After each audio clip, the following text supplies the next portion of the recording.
Good day, everyone. This is Jay from Pageant Trend, and I'm here with one of the official candidates of Misters of Filipinas, Marvin Diamante, all the way from Laguna. Hi, Marvin.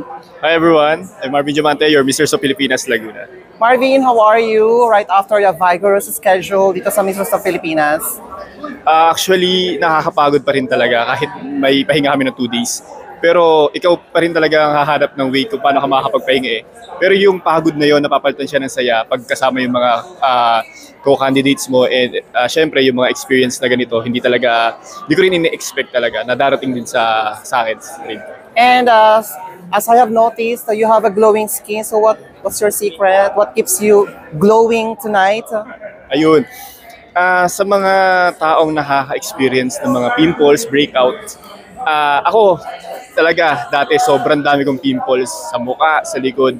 Pero ang kailangan nyo lang talagang gawin dyan ay maniwala kayo na mawawala siya soon. Tapos magpa-consult kayo sa doktor nyo kung ano talaga yung kailangan nyo. And kailangan less stress, yun ang pinaka-importante talaga, and pahinga. Ayan. Kumusta naman yung journey mo dito sa Misters of Filipinas so far? Ayun, yung journey ko naman dito sa Misters of Filipinas, syempre nakakahalahati na tayo ngayon. Sobrang saya, yung exposure, experience, and makilala yung iba't ibang tao sa buong Pilipinas, sobrang ano na yun, talagang itatatak talaga sa'yo, hindi lang sa isip mo, pati sa puso. Meron ba kaming aabangan sa'yo sa finals? Ayun, abangan nyo sa finals yung unti-unti natin pagbabago, unti-unti natin pagiging better.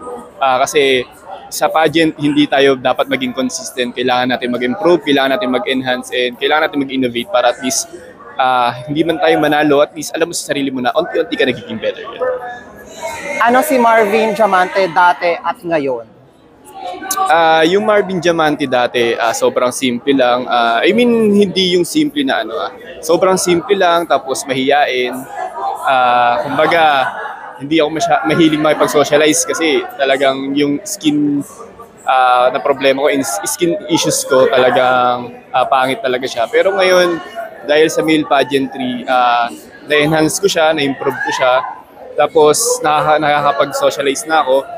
Yun lang yung magiging mapapayo ko sa iba na sana wag nyo ikulong yung sarili nyo sa comfort zone nyo. Sana lumabas din kayo para at least makilala nyo kung ano ba talaga yung pinakang purpose nyo sa buhay at makilala nyo yung sarili nyo talaga. And how do you feel about that na you're also one of the front runners and fans' favorite?